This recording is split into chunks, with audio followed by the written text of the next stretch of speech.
Imagine finally getting the role you've dreamed about your entire life, only to discover seconds before your audition that your mother is dying. That's exactly what happens to Sophie Birenbaum. One moment, she's a nervous teenager hoping to land a supporting role in her school's production of Waitress. The next, she's carrying a secret that could completely change her family's future. And somehow, the tragedy doesn't stop her from getting the one thing she wanted most. She gets the lead. But what happens next changes everything, because this isn't really a story about a girl trying to become a theater star. It's about a teenager discovering that life doesn't wait until you're ready, and sometimes your happiest moment can arrive at exactly the same time as your worst nightmare. This is Don't Say Good Luck. Sophie Birenbaum is 15, a little shy, and completely in love with theater. She isn't the loudest girl in school. She isn't the obvious choice for a starring role. And she certainly isn't convinced she's talented enough to beat Mallory, the confident theater student everyone expects to become the star of the school's upcoming production of Waitress. But Sophie secretly dreams of playing Jenna. Still, she knows how these things usually work. The older students get the biggest parts, so Sophie walks into the audition expecting something smaller. Maybe Dawn, maybe another supporting character, anything that lets her be part of the show. At home, Sophie has a loving family. Her father, Ted, runs the family's deli. Her mother, Elizabeth, is warm, funny, and extremely close to Sophie. There are also Sophie's younger twin brothers, who are energetic enough to make the house feel permanently chaotic. But beneath this ordinary family life is something Sophie doesn't know yet. Elizabeth's cancer has returned, and this time it's much more serious. Elizabeth and Ted have been trying to protect their children from the news. Elizabeth especially doesn't want Sophie to know. Why? Because she knows her daughter. She knows Sophie will immediately put everything else aside. The musical, her friends, her future, everything. And Elizabeth doesn't want cancer to take her daughter's childhood away before it has to. So the adults make a decision. For now, they keep the truth secret. Then comes the day of Sophie's audition. She's nervous. She's preparing herself mentally. Her mother wishes her good luck. Sophie immediately corrects her. In theater, you don't say good luck. You say break a leg. It's a tiny joke between mother and daughter, the kind of ordinary moment families forget about. But in this movie, it becomes important, because Sophie is about to discover that there are some things no amount of luck can control. Just before the audition, Sophie accidentally receives a call from her father. He doesn't realize she's listening. Ted is at the doctor's appointment with Elizabeth, and then Sophie hears it. Her mother's cancer has returned. The news hits her like a truck. She freezes. For a moment, the audition doesn't matter anymore. How can she possibly walk into a room and perform when she has just learned that her mother may not be there for her future? But Sophie doesn't have time to process it. Her audition is starting. So she walks onto the stage, and something unexpected happens. Instead of destroying her performance, the pain she's carrying gives it an honesty nobody else has. Miss Parker, the teacher directing the musical, notices immediately.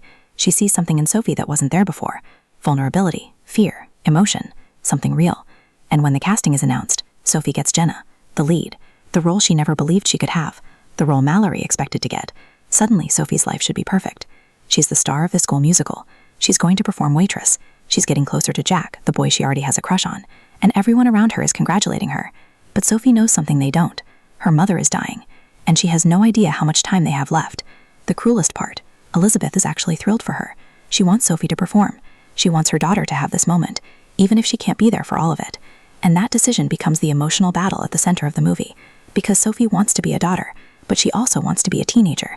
And soon, she's going to have to decide whether she can be both. Sophie begins rehearsals, and for a little while, the theater becomes her escape. When she's on stage, she doesn't have to think about cancer. She has lines to memorize, songs to learn, blocking to remember, and people depending on her. It's almost like stepping into another world. But there's one major problem.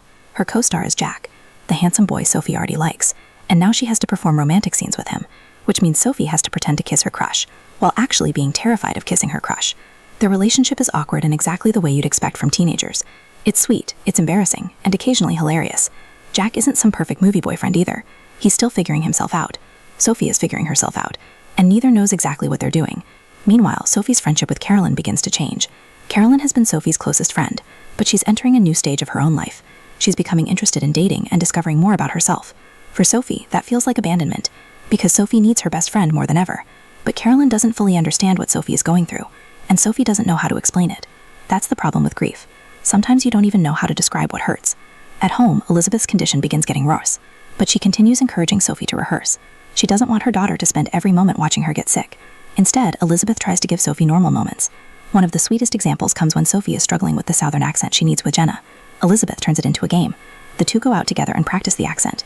They pretend to be from the South. They interact with strangers. They laugh. And for a few minutes, there is no cancer. There is only a mother and daughter having fun. This is where the movie becomes much more than a typical tearjerker, because Elizabeth isn't simply trying to prepare Sophie for her death. She's trying to prepare Sophie for life after her death. She wants her daughter to continue. But then the outside world starts forcing the truth into the open. Elizabeth's parents arrive to help the family. Her mother, Linda, is much more controlling. She doesn't understand why Sophie is spending so much time at rehearsal when Elizabeth is getting sicker. And eventually, the tension explodes. Sophie announces that she has rehearsal on Mother's Day. Linda cannot believe it. How could Sophie choose a school play over spending time with her seriously ill mother? But Sophie doesn't see it that way. She's not choosing theater instead of Elizabeth. She's trying to honor what Elizabeth asked her to do. And that distinction matters, because Elizabeth has been telling Sophie all along, keep living. But Sophie feels guilty for doing exactly that. Then things get even worse. Elizabeth's condition deteriorates enough that she realizes she may not be able to attend the performance. For Sophie, this is devastating. The entire reason the musical mattered was because she imagined her mother watching her, cheering for her, seeing her finally become the girl she dreamed of becoming. Now that picture is disappearing. And just when Sophie needs Jack for support, she sees him kissing Mallory. Her crush collapses. Her confidence takes another hit. And then Carolyn delivers another blow. She tells Sophie she's leaving the production. Sophie can't understand it. To her, it feels like Carolyn is abandoning her at the exact moment she needs her most. The two friends fight, and Sophie finally snaps. She's angry at Carolyn, angry at Jack, angry at her family, angry at cancer, and probably most of all, she's angry at herself. Because deep down, Sophie knows something terrible is coming. She just doesn't want to say it. Then comes one of the most uncomfortable moments in the movie. Elizabeth tries to connect with the production remotely. She reaches out to Miss Parker and attempts to watch a rehearsal through a video call, but something goes wrong. The students hear Elizabeth struggling. Her voice is weak. The reality of her condition suddenly becomes impossible to hide. Sophie hears it, and now she knows. This isn't just another difficult period. Her mother is truly getting worse, and Sophie is running out of time. As opening night gets closer, Elizabeth's condition becomes impossible to hide. Sophie finally learns the full truth. Her mother is dying. She breaks down, angry that everyone has been protecting her instead of telling her the truth. For the first time, Sophie lets all the fear and frustration come out. Then Carolyn returns and apologizes. She also reveals that she has been struggling with her own identity and relationship. Their friendship begins to heal. But Sophie still can't imagine performing.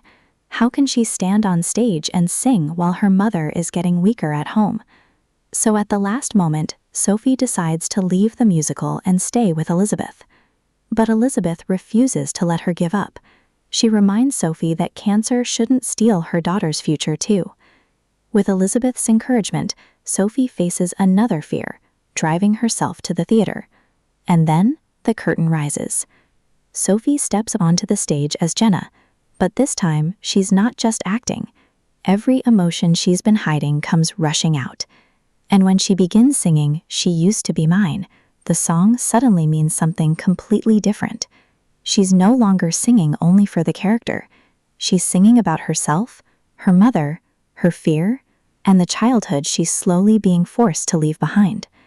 Sophie finishes her performance, but the movie doesn't give us the tragic ending we've been expecting. Elizabeth does not die before the credits roll. She remains seriously ill, and Sophie now understands that her mother's future is uncertain. There is no miracle cure and no perfect goodbye. Instead, Sophie learns to live with something much harder, not knowing how much time they have left. Elizabeth has always wanted Sophie to keep living her own life, and Sophie finally understands that enjoying her future doesn't mean she loves her mother any less. When Elizabeth can no longer make it to the family's usual summer trip, Sophie and her theater friends recreate the experience for her. The people she met through the musical now become part of her support system. In the final emotional moments, Sophie performs privately for Elizabeth while wearing her mother's old maternity dress. There is no stage, no audience, just mother and daughter. And suddenly, the title makes perfect sense. Don't Say Good Luck begins as a simple theater superstition, but by the end, Sophie realizes that luck cannot control everything. She can't change Elizabeth's illness, but she can choose how she spends the time they still have. The movie ends not with death, but with love, uncertainty, and hope. Sophie can't stop growing up. She can't stop what may happen next, but she can keep living. And sometimes that's the bravest thing of all.